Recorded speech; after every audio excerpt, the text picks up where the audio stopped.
Hello and welcome to Empire State Weekly. I'm John Gray. And I'm Jamie DeLine. Lots to get to today. The union representing striking corrections officers, NYSCOPA, saying they will not sign a deal to end the strike. We'll have details on that later on in the show. But first, it's a move that surprised some, while others say it had been a long time coming. The sitting Lieutenant Governor Antonio Delgado breaking from the governor, announcing he will not be seeking re-election with her next year. Delgado releasing a statement saying he is committed to finishing out the term, but that, quote, all options are on the table. When asked about the departure, the governor gave a simple response. It is clear to me that he's not happy being in the role of lieutenant governor, but I wish him well in whatever he chooses to do. Joining us now to discuss all of this is the Lieutenant Governor Antonio Delgado. Lieutenant Governor, thank you for coming on. Thanks for having me. I'm kind of having a vision of Tom Hanks on the island in Castaway, that you're sort of a lone island right now with your recent decision and announcement. Talk about where things stand with you right now in terms of the job, and I guess why now? Why make the announcement now that you weren't going to stick in terms of running again? Well, I'm definitely not alone. It feels good to continue to get out there across the state, to connect with folks all throughout the state. For me, it's an important moment, given all the challenges we're facing right now as a country, what I would call a crisis of belief in democracy, in good government, where people just don't feel tied to their elected officials. They don't feel like their elected officials are actually beholden to them. Maybe they're beholden to their party. Maybe they're beholden to power, money, special interest groups, but they're not really beholden to the public's good. And I got into this because I wanted to make sure that I was always accountable to the people, always. And I felt compelled in this moment to make sure that I did everything in my power to affirm that connection to the people. And I want to be able to speak in a way that genuinely reflected what I was receiving from the people when I traveled across the state. When I hear about somebody's pain or their concerns or their fears or their hopes or aspirations, I wanted to be able to articulate that and do so on my own terms. And so that's a big part of why I wanted to step out. We didn't have to be in this position. We really didn't. I think there's a lot of dynamics in terms of the way my party has legislated for the last 40, 50 years that I think has drifted away from working folks. And as a kid who grew up in Schenectady with a working class family, I feel a personal responsibility to figure out how to tap back into that narrative and give whatever I can in this moment. So what does that look like? I know you said you're open to multiple different options. Is there one way you're leaning towards over the other? Right now, it's just about getting out there with the people and just embracing my ability to connect with them in a way that is genuine and honest and authentic. You learn a lot when you actually really listen to people and not look past them, but actually try to understand what they're going through. People are really scared right now. And if you look at the trend lines, the status quo is broken. I mean, there are more and more people falling out of the middle class. There are more and more people who are falling into the working poor. These are trend lines that are not about economic security. They're not about economic freedom. More and more wealth is being concentrated at the top and in the hands of a few, and then that power is being converted into political power. And so you see folks with a lot of money and a lot of wealth being able to dictate what the great many of people are having to experience, whether it's healthcare, whether it's housing, whether it's wages. And so for me, I want to make sure that I elevate those voices right now, not 3 years from now, not 2 years from now, right now, when we're dealing with potential cuts to Medicaid, when we're dealing with potential cuts to SNAP, cuts to education. Like, there's a lot of destruction that is happening right now, and I get it. People are upset and they're frustrated and sometimes just want to tear stuff down, but at the end of the day, people suffer as a result. And we have to present a vision that is constructive, that is genuinely tied to the people's pain, that allows people to feel good about the future. Were you taken back or even hurt a little bit personally by the governor's comments, almost making it sound like, we're going to take some things off of your plate because they have to get done, as if they weren't being done? Did you take that in a way? I think I would, or Jamie might say, well, wait a second, I was doing my job. How did you respond to those comments? I try to make sure that I always have a strong sense of my own value and what I bring to bear. And I'm very, very appreciative of my ability to continue to go out there and do what I have been doing.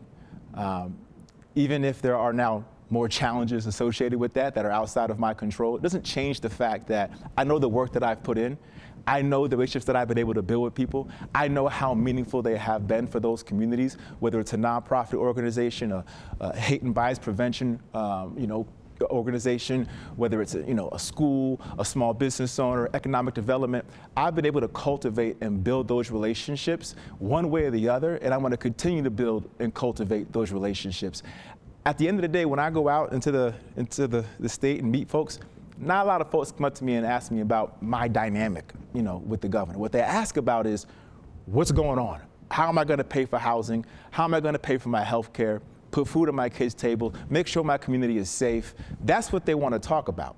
And how do we get to a place where we can think about unity and not division? A common ground, a common cause, and not just extreme partisanship. You all know this, I believe. When I was in Congress, my district was 90% white, the 8th most rural congressional seat in the entire country out of 435 seats. I didn't grow up on a farm, but I learned how to engage with our farmers, our small family-owned farms. Trump won my district in 2016 by 7 points. So I had to move around my congressional district and build with people across the political spectrum and figure out how to find that common ground and deliver results. I had 18 bills signed into law, 10 under Trump and 8 under Biden. So being able to work in difficult situations and deliver for the community is what I think people want right now more than anything. Is there anything that you've wanted to do as lieutenant governor that you haven't gotten the chance to do? Well, I will say this.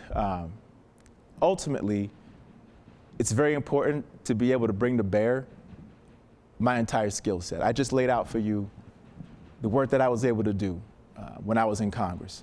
Being able to deliver results for our veterans, our small business owners, our working families, our municipal governments during COVID, outside of COVID.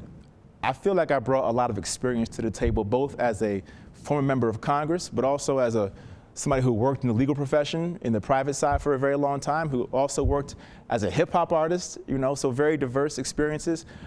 I really was looking forward to, and I'm still determined to make sure that the breadth of my skill set and the breadth of what I've been able to accomplish over the course of my life could be leveraged in the best way possible for the betterment of the state. And so being in a position where I can do that and make sure that I continue to push forward and tap into the state and all the people across this state fully in that way is something that I definitely want to make sure I continue to do. I know you mentioned Congress. Would you want to return back to Congress? No, a big part of, listen, I love New York. I love New York. I grew up in Schenectady. I grew up an hour away from my wife. We were born the same month, the same year. It was meant to be. Our parents are all, from New York. I went to college in New York. I went to Colgate. Our kids, our 11-year-old twin boys, just talking about that before we went on. They're just started middle school, great public school. New York has given me an awful lot. And the opportunity I loved my time in Congress. I loved building with my district and my constituents in my district.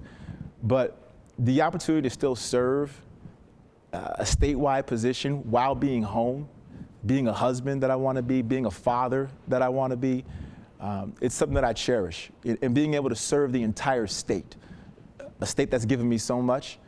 I'm very, very grateful to be where I am right now because it's home for me, and New York means an awful lot to me. All right, we'll hold it right there. Back more with the Lieutenant Governor after this short break.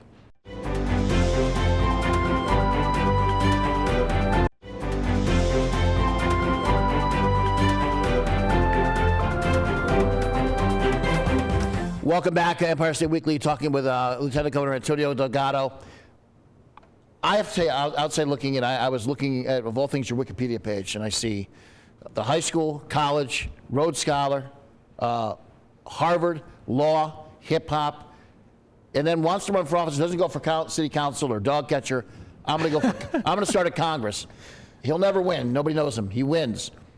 He'll sit there for 30 years. Nope. Jump into lieutenant governor. Now, not far into this job, you're basically announcing, I'm not going to stay with the ticket, kind of do my own thing. The only thing that makes sense to me would be you doing this now would be to run for governor. And I don't think you're going to make news for us today. I'd love it if you did. But are you ruling out maybe a run for governor, or is everything on the table right now in terms of what you do next? Because you do not strike me as a man who doesn't have a plan. Well, it's interesting and as you mentioned the different pathways, the different parts of my life. And one of the things that I've learned over the course of my life is, well, I've tried to do anyway, is to follow, my passion, to follow my heart. It's not always easy, right, to do what you believe is right. When I graduated from law school, I had 3, offers to work at a law firm, make myself financially comfortable and secure. I had a lot of law school debt hanging over my head. My parents were pretty excited about the opportunity for me to go into a law firm practice. I became a hip hop artist, right? So they were not, they were surprised, let's put it that way. But at the time I felt compelled. I felt I wanted to chase a dream, chase an opportunity that felt real, that felt authentic to me. When I worked at the law firm for 6 years, it was a brand new experience for me. I learned an awful lot, as a lawyer in the corporate space. The language of capital and finance, all very important skills to possess. But I also knew something inside of me needed more and wanted more. I wasn't quite sure what it would be. And then the election happened in 2016. And like a lot of people, I felt compelled. I felt compelled to do more. I felt compelled to take off the golden handcuffs, jump in the ring, and mix it up. And you're right.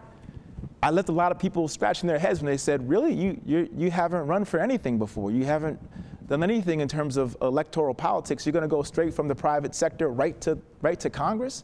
And by the grace of God and a great community of support, we were able to do that and make history, becoming the first person of color to represent upstate New York in Congress.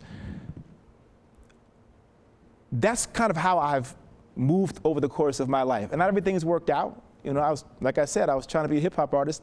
I'm not a hip hop artist, right? So things don't always work out the way you think they're going to work out, but you follow the path, you follow your heart. And I tell my kids this, I tell all kids this when I talk to them in school, follow your path, follow your truth, figure that out. It's not going to be easy. You're going to have ups, you're going to have downs, but figure it out and make life interesting for yourself. Be purposeful, be meaningful.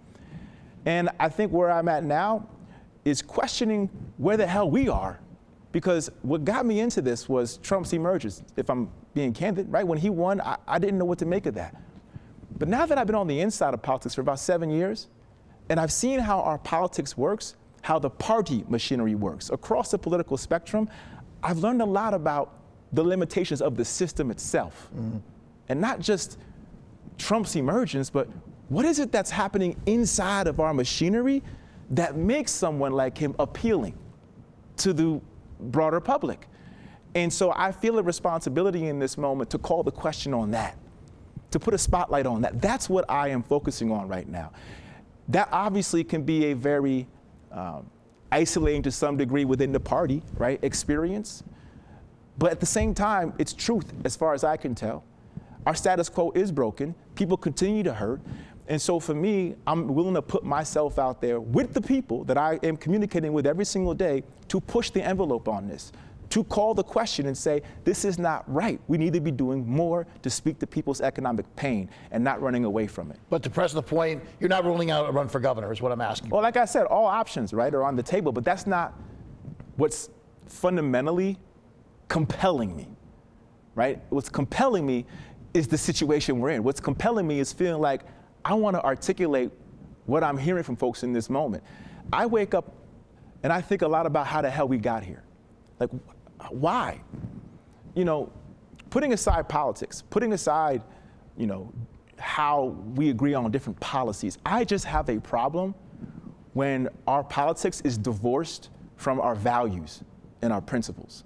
I just have a problem with that because our system of government is rooted in a moral idea that we're all created equal. One person, one vote. That's a moral idea. Not every system is like that.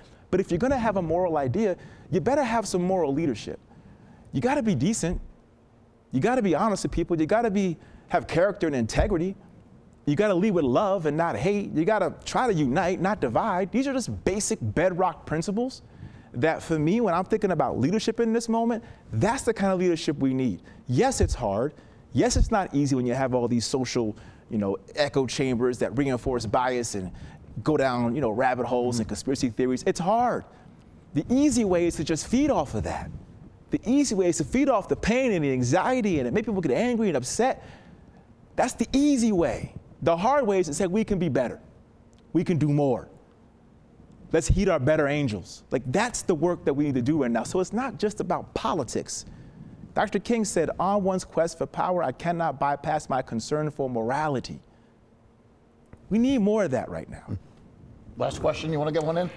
I know that you have broken away from the governor on certain issues, such as, being among the first to call for President Biden to suspend his campaign and also calling for Mayor Adams to resign. Was that difficult for you to break away on a public level? Yes, in the sense that that not everybody is going to be happy with doing things that maybe cause disruption, right? Or make people have to react in a certain way that they might not want to have to react to it. And I'm certainly mindful of that. But I think, and I hope that you've gotten a sense throughout the course of this conversation that I'm trying to come from a place of my own conscience. And when I look back at, the Biden decision, listen, I've always admired Biden. I really have. He was one of my favorite political actors as I was growing up and coming of age. But at the same time, what happened with the party's inability to heed what the people were making clear because of internal party power dynamics and hierarchy and relationships, to me, that's reflective of how we've drifted away from the people. Parties, both Republicans and Democrats, I think the party infrastructure has become corporatized. I think there's a whole world now inside each of these parties that divorces it from the realities of the American people. And it is informed more so by who has access to it, which tends to be people with resources. And so the way that political actors operate inside of their parties is divorced from the real world pain that people feel every single day. And I think that's the benefit of coming into politics, not having made my way up through the party infrastructure. I think when you do that, you can come in with a different perspective and say, listen, there's value to party systems, but not at the expense of the people. Not at the expense of the Real people. quick, we're almost out of time, but how do you keep the support of the party? Do you not worry that you'll be, who, Delgado, he turned on Biden, he ditched Hochul, he's not part of the team, he's not true blue. How do you worry about that? Because if you do run for something statewide, let's say governor, you have to have the party behind you. But that speaks to my larger point, which is right now, the focus has to be on the people. That's it. Period. And that's the only way I think, in the end, in this moment particularly, where there's a genuine crisis of belief around our political system, around political parties. Listen, I'm a Democrat. I was raised a Democrat. And I believe there are some bedrock values and principles to our party that we have drifted away from. But ultimately, the most important piece for me right now, and I think it should be for a lot of public servants, is how are we connecting to the people? How are we reinforcing in them a belief that this system can in fact work for them and not for some interest group that they have no access to at all? That is the fundamental question that we have in front of us today. And if we don't solve that question, then our democracy will lose all of its moral foundation. And in the absence of a moral foundation, it's democracy in name only. It's just democracy in name only. All right, we'll have to leave it there. Thank you so much for coming in. Thank you for having me. Interesting to talk to you. We appreciate it. Absolutely. Back with more after this.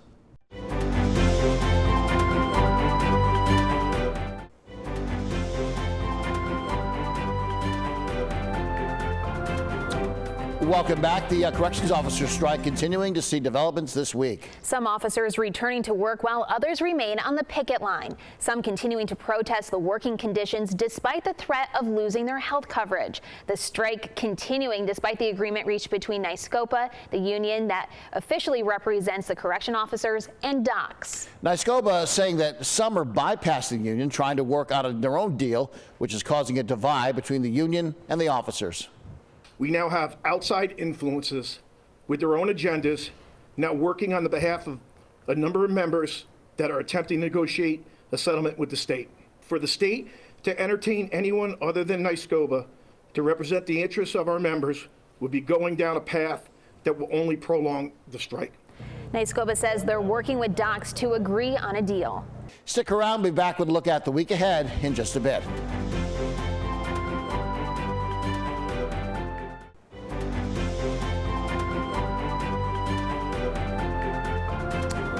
And finally, on Empire State Weekly, we're keeping a watchful eye on the Capitol as the budget season rolls on. We're hearing that as soon as this coming week, the legislature may reveal their one-house budgets. The one-house budgets are made by the Assembly and the State Senate in response to the executive budget Governor Hochul made earlier this year. The governor's budget would spend over $230 billion with significant investments in crime, housing, and affordability. We, of course, will bring you the very latest on the one-house budgets once they get released. For now, for all of us here at Empire State Weekly, I'm John Gray. And I'm Jamie DeLine. We'll see you here next week. And don't you forget, you can watch this show wherever you are in New York State. Here's the full schedule of Empire State Weekly on 10 TV stations across the great state of New York.